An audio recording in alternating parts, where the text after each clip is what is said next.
के क्लास में मैं आप लोगों को त्रिकोटि का सारणिक का प्रश्न कैसे किया जाता है इसके बारे में बताएंगे। माना कि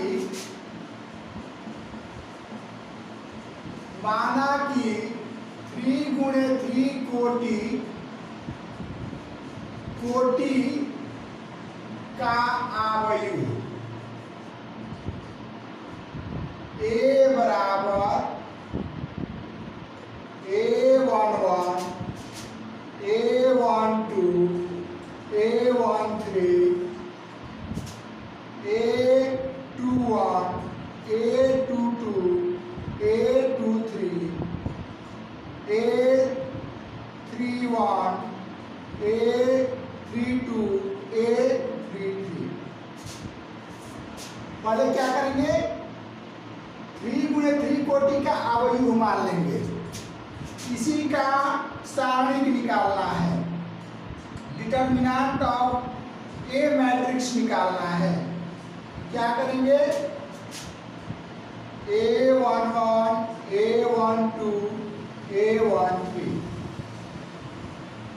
A21 A22 A23 A31 A32 A34 33।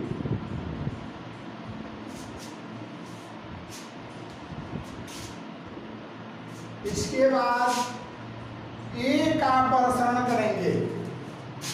अब समझना है कि A का प्रसरण कैसे करेंगे। A का प्रसरण किसी भी पंक्ति या स्तंभों की सहायता से किया जा सकता है। किसी भी पंक्ति या स्तंभों के अवयवों की सहायता से किया जा सकता है।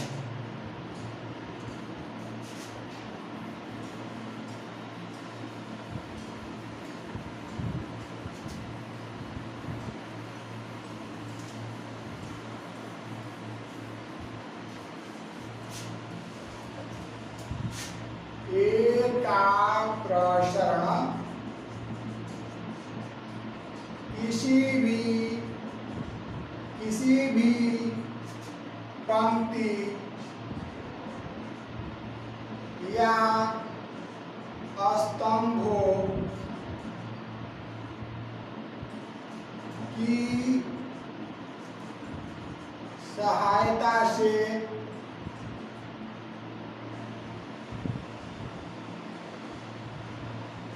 किया जा सकता है।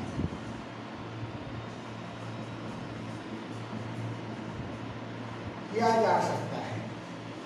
इसके लिए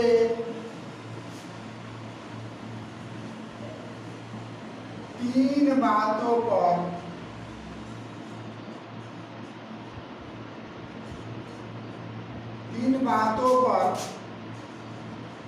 ध्यान देना होगा। वो 3 बात क्या है भाई? पहला अवयव, दूसरा उपसारणिक,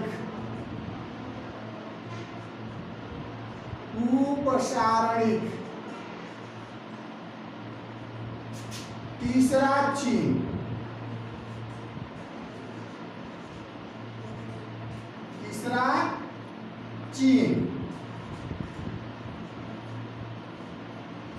सबसे पहले किस पंक्ति से ए का प्रसरण करना है उसके बारे में सोचेंगे।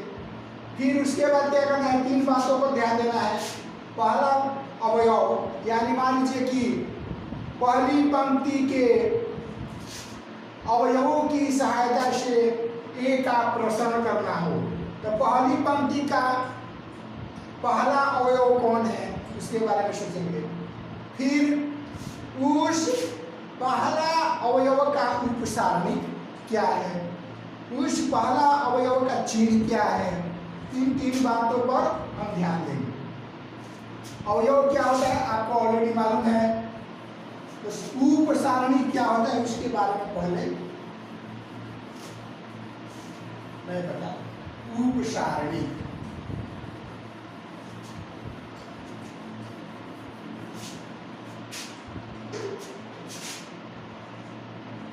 उपसारणिक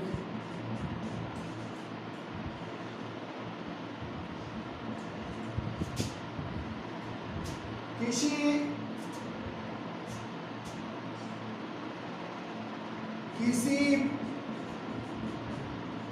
पंक्ति या स्तंभों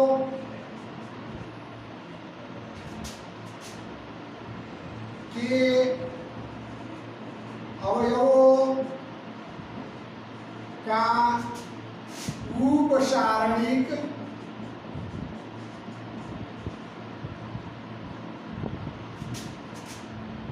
उस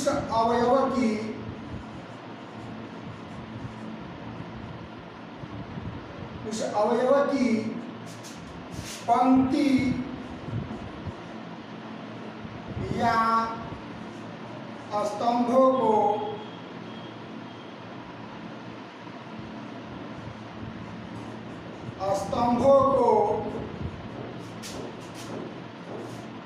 हटाने से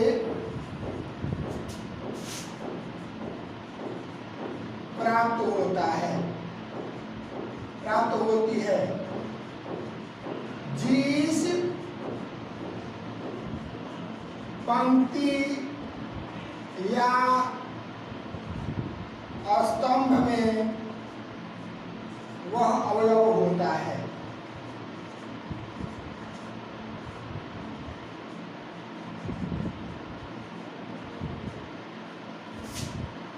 उपसारणी के बारे में आप समझ गए। मान लीजिए कि A11 का उपसारणी ज्ञात करना है, तो A11 जिस कलम में है, जिस रो में है, उसको हटा दीजिए। उसके बाद जो बच जाता है वही A11 का क्या हो जाएगा, उपसारणी हो जाएगा। इसके बाद चिन्ह क्या होता है, इसके बारे में समझना होता है। चिन्ह क्या है, एक उपसारणिक है। A11 का उपसारणिक समझ लीजिए।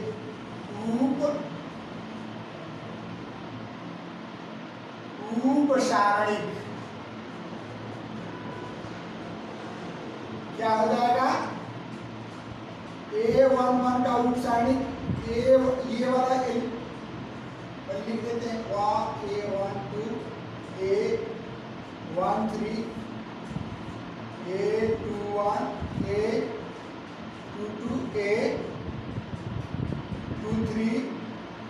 A31 A32 A33, यानी A11 का हमको क्या चाहिए, उपसारणी चाहिए। तो ये क्या करेंगे, इसको रिमूव कर देंगे, यानी इसको और इसको रिमूव करने के बाद हमारा क्या बच जाता है, A22 A23 A32 A33 element बच जाता है।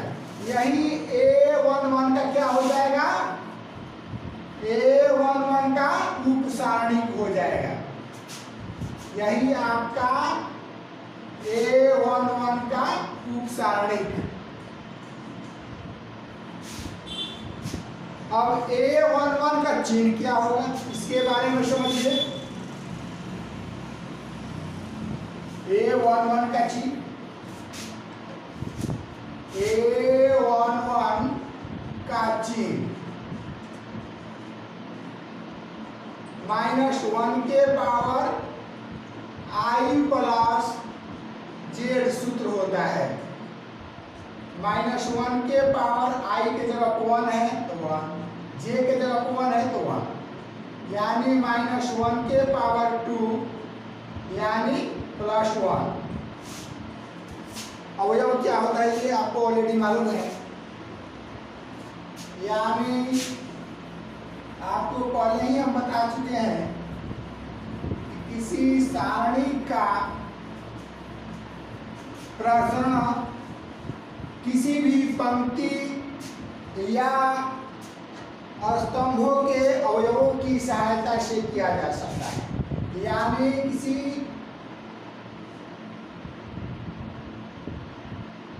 इसलिए ए का प्रसरण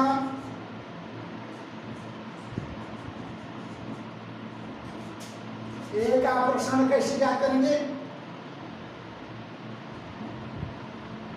ए का प्रसरण पहली पंक्ति के अनुदिश, पहली पंक्ति के अनुदिश, अनुदिश माने के अनुसार, अनुदिश का मतलब के अनुसार क्या हो जाएगा? -1 के power 1 + 1 into A11 M11 plus -1 के पावर 1 + 2 A12 M12 प्लस -1 के पावर 1 + 3 A13 A13। यानी किसी सारणी का प्रश्न अगर आप पहली पंक्ति के अनुदिश करते हैं तो पहली पंक्ति के संगत अवयवों के चिन्ह अवयव उपसारणिक के जोगफल के बराबर होता है। पहला अवयव क्या है? A11, उसका चिन्ह क्या है? -1 के पावर 1 + 1। उपसारणी को कैसे नियम करेंगे? M11। फिर दूसरा अवयव क्या होता है? A12 होता है, उसका चिन्ह क्या हो जाएगा? -1 के पावर 1 + 2 गुणे उसका उपसारणी क्या होगा?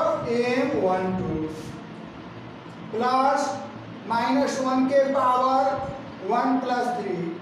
ये तीसरा एलिमेंट होता है A13, इसका चिन्ह हो गया ये, इसका उपसारणी M13 और इसका मान रख के हम सॉल्व करेंगे तो A का प्रसरण निकल जाएगा।